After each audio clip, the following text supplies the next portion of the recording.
دعا کرنے سے پہلے میں چند باتیں کلام خدا میں سے اپنے لیے اور آپ کے لیے اور تمام جتنے لوگوں تک بعد میں ایک خدا کے کلام کی آواز پہنچے ان سب کے لیے باعث برکت ہو یہ کلام۔ عزیزو، کلام خدا میں مقدس پالوس فرماتے ہیں کلام کی تعلیم کو پہلے خود حاصل کر کے خدا کا پاک روح القدس حاصل کر کے پا کر پھر اس کلام کو اپنے دل میں لے کر پھر اس کلام کو پڑھ کر سن کر اس پر عمل کر کے پھر اس کلام کو میں نے اور آپ نے بولنا ہے، دوسروں تک پہنچانا یہ لازم ہے۔ جو کلام کو پڑھتا ہے اس کے لیے لازمی ہے۔ عزیزو، آج خدا کے کلام میں سے چند باتیں ہم نے توبہ کے بارے میں سیکھنی ہے، کیونکہ کلام ہمیں توبہ کے بارے میں بتاتا ہے۔ آج مقدس نوح نبی کا صحیفہ میں سے ہم دیکھیں گے چند باتیں کلام خدا میں سے۔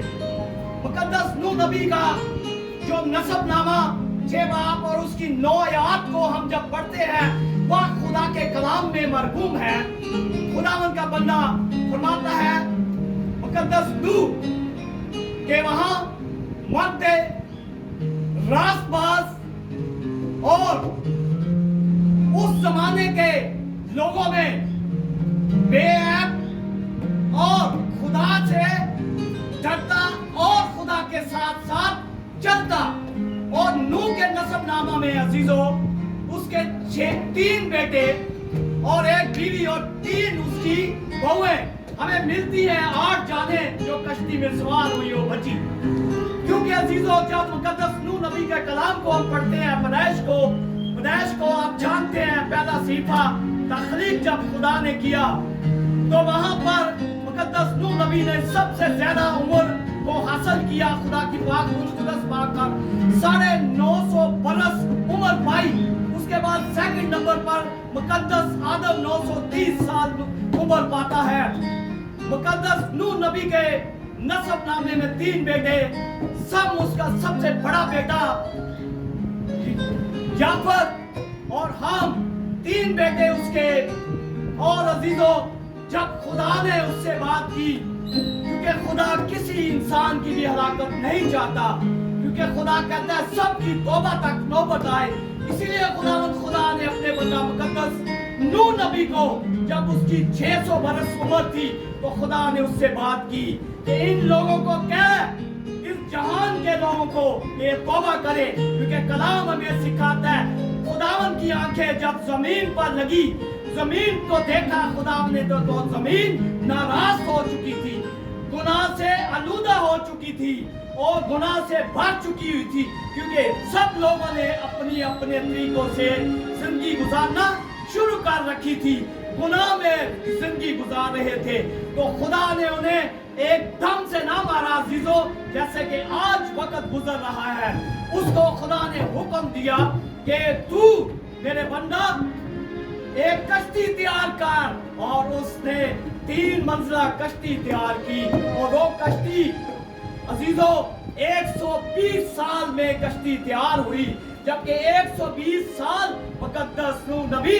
توبہ کی تبلیغ کرتا رہا۔ اے لوگوں، توبہ کرو، اپنے آپ کو درست کرو، خدا کے قریب آ جاؤ، خدا کی عبادت کرو، نہ کہ دنیا کی عیش و عشرت کی زندگی میں پڑے رہو، کیونکہ خداوند کا یہ حکم ہے۔ مگر عزیزو وہاں لوگ اس وقت کیا کرتے، اس کا مذاق اڑاتے کہ یہ بوڑھا پاگل ہو گیا ہے، یہ ایسے ہی ہمیں تبلیغ کرتا ہے توبہ کی، پتہ نہیں طوفان آنا ہے کہ نہیں، ایوی کشتی بناتا جا رہا ہے۔ مگر وہ ایمان میں قائم تھا، مقدس نوح نبی، اور خدا کے ساتھ چلتا تھا، اور ایک مرد راست باز انسان تھا، نبی تھا،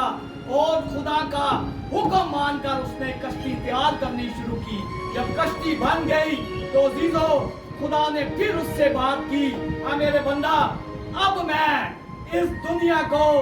پانی سے تباہ کرنے کو جا رہا ہوں۔ خدا نے کہا تو ہر جانور کے 2 جوڑے لے،